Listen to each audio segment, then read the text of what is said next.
안녕하세요. 강남 할매입니다.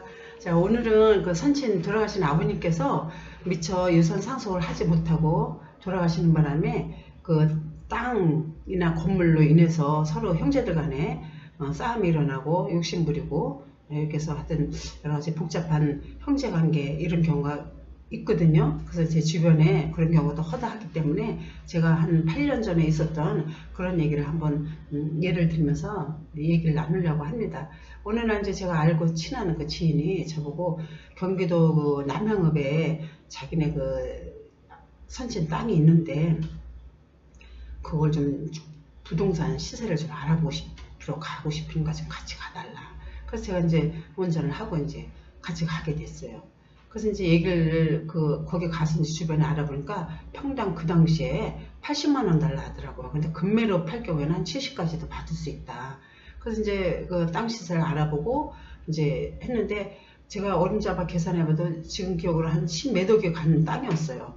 그래서 이제 오면서 이제 자세한 얘기를 들어보니 6형제인데 셋째 형이 거기서 직장생활하면서 농사를 짓고 있대요. 그러니까 자기가 이제 그 땅을 지키고 싶고 또 이제 갖고 싶은 이런 생각이 있었던 거예요. 그러니까 이제 큰형한테 전화하기를 형 이거 내가 땅을 살라 하니까 형제를 나한테 좀 파시오 이렇게 된 거예요. 그러니까 이제 어차피 형제들도 팔아서 그걸 이제 나눠 가져야 될 상황이니까 그래 그러면 네가 얼마에 살 건지 응? 연락을 달라.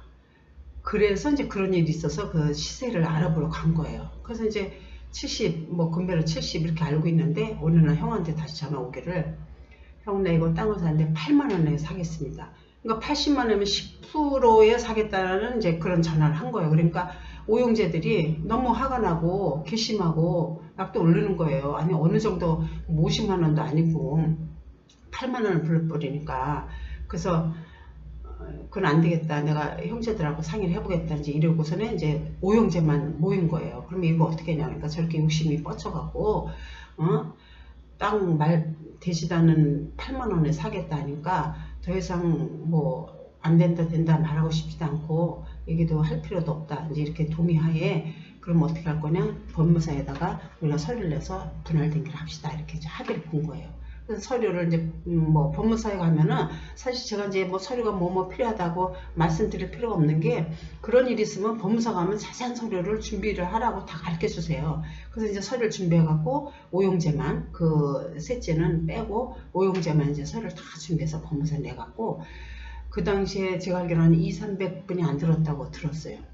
그래서 이제 얼마 안 있어서 그게 이제 판결문이 난 거예요. n분의 1, n분의 1 이제 6등분을 해갖고 이제 분할 등기가 돼갖고 각자 이제 그 본인의 집으로 다 그게 이제 판결문이 법원에서 날라간 거예요. 그러니까 이제 그 셋째도 그 판결문을 받고서는 그제서 전화해갖고 노발대발 난리가 친 거야. 어떻게 나 빼놓고 나한테 동의 없이 이렇게 분할 등기를 했느냐. 그러니까 이제 큰형이 대표로 그랬겠죠. 너가 너무 터무니없는 얘기를 해서 그냥 뭐 얘기해봐야 소용도 없을 것 같아서 그냥 분할 등기했다. 이렇게 해서 파나 저렇게 해서 파나 하는데 우리는 그거 너한테 그런 마음이 있다. 그래서 그냥 분할 등기 해놨으니까 그리 알아라.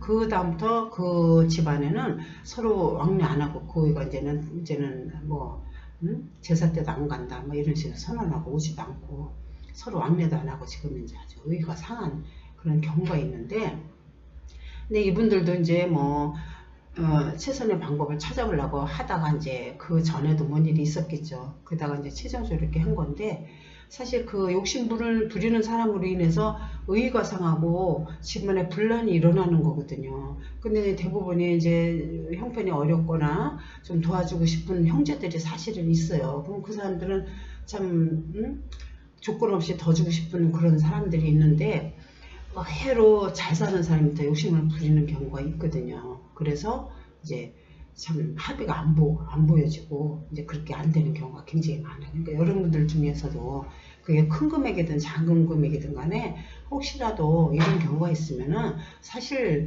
욕심 부리는 사람 앞에서는 대화가 안 되더라고요. 안 되고 진행이 안 되니까 그냥 그 합의 맞는 그 형제들끼리 모여서 서류를 준비해서 그냥 접수시키는 게 가장 합당하다.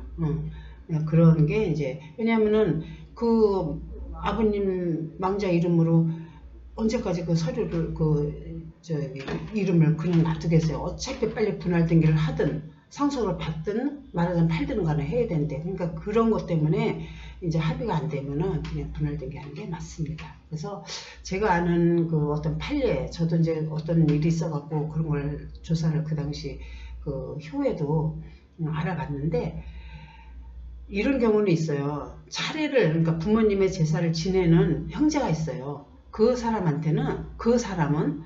돈을 더 요구할 수는 있어요.